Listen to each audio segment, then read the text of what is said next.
ഇപ്പോൾ തെരഞ്ഞെടുപ്പ് കാലത്ത് സിപിഎമ്മിനെ പ്രതിസന്ധിയിലാക്കിയ ഒരു വിഷയമാണ് പാനൂരിലെ സ്ഫോടന വാർത്ത. പാനൂർ സ്ഫോടന കേസിലെ രാഷ്ട്രീയ പ്രതിസന്ധി മറികടക്കാൻ പ്രതിരോധം തീർത്താണ് LDF നേതൃത്വം രംഗത്ത് വരുന്നത്. പിടിയിലായ ഡിവൈഎഫ്ഐ പ്രവർത്തകൻ രക്ഷാപ്രവർത്തനത്തിന് നേതൃത്വം നൽകിയ ആളാണെന്നാണ് CPIM സംസ്ഥാന സെക്രട്ടറി MV ഗോവിന്ദൻ പറയുന്നത്. സംഭവത്തെ തെറ്റായി ചിത്രീകരിച്ചതായും CPM ബോംബുണ്ടാക്കുന്നു എന്നത് കള്ളപ്രചരണ വേലയായും MV ഗോവിന്ദൻ പറഞ്ഞു. അപ്പോൾ CPIM ആക്രമണം നടത്താൻ വേണ്ടി ബോംബുണ്ടാക്കുകയാണ് എന്ന കള്ളപ്രചാര വേല. ഒരു കാര്യകാരണ നിയമവും അടിസ്ഥാനപ്പെടുത്താതെ ഈ കഴിഞ്ഞ കുറേ കൊല്ലത്തെ 3-4-6 കൊല്ലത്തെ അനുഭവത്തിന്റെ വെളിച്ചത്തിലുള്ള ഈ രാജ്യത്തെ ജനങ്ങളോട് ഞങ്ങളുടെ സഖാക്കളെ പോലും വകവരുത്തിയിട്ട് അത്തരത്തിലുള്ളവരെ പോലും ആ രീതിയിൽ തന്നെ കൈകാര്യം ചെയ്യാൻ കഴിവില്ലായിട്ടൊന്നുമല്ല. ബലവാനു മാത്രമേ ശരിയായ രീതിയിൽ ക്ഷമിക്കാനാവുള്ളൂ, ആത്മസംയമനം പാലിക്കാനാവുള്ളൂ. ദുർബലന് സാധിക്കില്ല. ഞങ്ങൾ ആശയപരമായി രാഷ്ട്രീയമായി വ്യക്തതയോടുകൂടിയാണ് കൈകാര്യം ചെയ്ത് മുന്നോട്ട് പോകുന്നത്. അവിടെ ഒരു ഏരിയ കമ്മിറ്റി മെമ്പർ സംസ്കാരത്തിന് മുമ്പ് പോയി, ഒരു ലോക്കൽ കമ്മിറ്റി മെമ്പർ പോയി. നിങ്ങൾ കാണണം, ഒരു പ്രദേശത്ത് സംഘർഷം ഒന്നുമില്ല, സാധാരണ പോലെ പോവുകയാണ്. അപ്പോഴാണ് ബോംബ് പൊട്ടുന്നത്. അതിൻ്റെ ഭാഗമായിട്ടാണ് ആളുകൾ മരിക്കുന്നത്. ആ മരിച്ച കുടുംബങ്ങൾ അവരെല്ലാം കാണാൻ വേണ്ടിയിട്ട് ആളുകളെല്ലാം പോയിട്ടുണ്ട്. MLA പോയിട്ടുണ്ട്, ജനപ്രതിനിധികൾ പോയിട്ടുണ്ട്, അവിടെയുള്ള പ്രാദേശിക തലത്തിലുള്ള ആളുകൾ പോയിട്ടുണ്ട്. ഞങ്ങൾ പാർട്ടി തള്ളി പറഞ്ഞതുകൊണ്ട് പാർട്ടിക്കാരും പോയില്ല എന്ന് മാത്രമേ ഉള്ളൂ. അതിൻ്റെ അയൽപക്കത്തുള്ള ആളുകൾ പോയിട്ടുണ്ട്. അതെല്ലാം പർവ്വതീകരിച്ച് വാർത്തയാക്കുകയാണ്. മനുഷ്യത്വം എന്ന് പറയുന്നത് തൊട്ട് തീർപ്പിരിക്കുക. MV ഗോവിന്ദൻ മാത്രമല്ല, മുഖ്യമന്ത്രിയും ഈ വിഷയത്തിൽ CPMന് വേണ്ടി രംഗത്ത് എത്തുകയാണ്. മരിച്ചയാളുടെ വീട് CPM പ്രവർത്തകർ സന്ദർശിച്ചതിനെ മുഖ്യമന്ത്രി ന്യായീകരിക്കുകയാണ്. മരണവീട്ടിൽ പോകുന്നത് നിഷിദ്ധമല്ലെന്നും ബന്ധുക്കളെ ആശ്വസിപ്പിക്കുന്നതിൽ തെറ്റില്ലെന്നുമായിരുന്നു മുഖ്യമന്ത്രിയുടെ പ്രതികരണം. നമ്മുടെ നാട്ടിൽ ബോംബ് നിർമ്മിക്കേണ്ട യാതൊരു ആവശ്യമില്ല.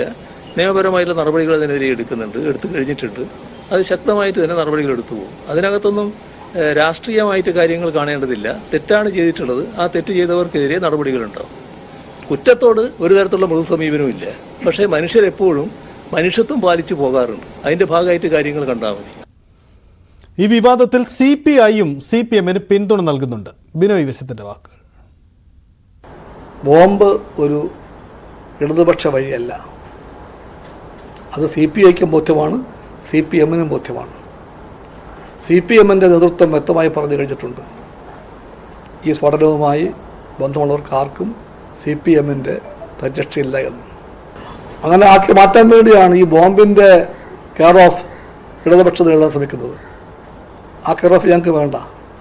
ബോംബ് കെയർ ഓഫ് ലെഫ്റ്റ് അല്ല, ഞങ്ങളുടെ വിലാസം അതല്ല. അതേസമയം സ്ഫോടനം CPMനെതിരെ തെരഞ്ഞെടുപ്പ് ആയുധമാക്കുകയാണ് UDF. CPMന് ഒഴിഞ്ഞുമാറാനാകില്ലെന്നും മുഖ്യമന്ത്രി ഇത്തരം വൃത്തികേടുകളെ പ്രോത്സാഹിപ്പിക്കുന്നതായും പ്രതിപക്ഷ നേതാവ് VD സതീശൻ ആരോപിച്ചു. ഇത് UDFകാരെ കൊല്ലാൻ വേണ്ടി ഉണ്ടാക്കിയ ബോംബാണോ എന്ന് മാത്രമേ ഇനി ഈ കാര്യത്തിൽ അറിയാനുള്ളൂ. മുഖ്യമന്ത്രി ആഭ്യന്തര വകുപ്പിന്റെ ചുമതലയിൽ ഇരുന്നുകൊണ്ട് ഇതുപോലത്തെ വൃത്തികേടുകളെ, തോന്നിയാസങ്ങളെ, അക്രമവാസനകളെ അദ്ദേഹം പ്രോത്സാഹിപ്പിക്കുകയും അതിന് കൊടപിടിച്ചു കൊടുക്കുകയും അതിന് തണലുണ്ടാക്കി കൊടുക്കുകയാണ്. നാട്ടിലെ ക്രിമിനലുകളെ മുഴുവൻ പ്രോത്സാഹിപ്പിക്കുന്ന ഒരാളാണ് മുഖ്യമന്ത്രി. വിഷയത്തിൽ രമേശ് ചെന്നിത്തലയും പ്രതികരിച്ചിട്ടുണ്ട്. പാനൂരിലെ ബോംബ് നിർമ്മാണത്തിൽ അന്വേഷണം അട്ടിമറിക്കാൻ മുഖ്യമന്ത്രി ശ്രമിക്കുന്നുവെന്നാണ് രമേശ് ചെന്നിത്തല ആരോപിക്കുന്നത്. കേസ് കേരള പോലീസ് അട്ടിമറിക്കും. CBIയോ NIAയോ കേസ് അന്വേഷിക്കണം. തെരഞ്ഞെടുപ്പ് സമയത്ത് കലാപം ഉണ്ടാക്കലായിരുന്നു ലക്ഷ്യമെന്നും രമേശ് ചെന്നിത്തല പറഞ്ഞു. അട്ടിമറിക്കാൻ മുഖ്യമന്ത്രി ശ്രമിക്കുകയാണ്. വാസ്തവത്തിൽ ഈ കേസിലെ എല്ലാ പ്രതികളും CPMകാരാണ്. ബോംബുണ്ടാക്കിയത് തെരഞ്ഞെടുപ്പ് സമയത്ത് കലാപം ഉണ്ടാക്കാൻ വേണ്ടിയാണ്. പാനൂരിലെ ബോംബ് നിർമ്മാണത്തിനിടയിൽ ഒരാൾ മരിക്കുകയുണ്ടായി. ഇന്ന് ഈ പ്രതികളൊക്കെ പോലീസിന്റെ കസ്റ്റഡിയിലാണ്. അവരൊക്കെ നിർദോഷികളാണെന്നാണ് party secretary MV Govindan master പറയുന്നത്. മുഖ്യമന്ത്രി അവരെ ന്യായീകരിക്കാൻ ശ്രമിക്കുകയാണ്. ആ വീട് സന്ദർശിച്ച പാർട്ടി നേതാക്കന്മാർ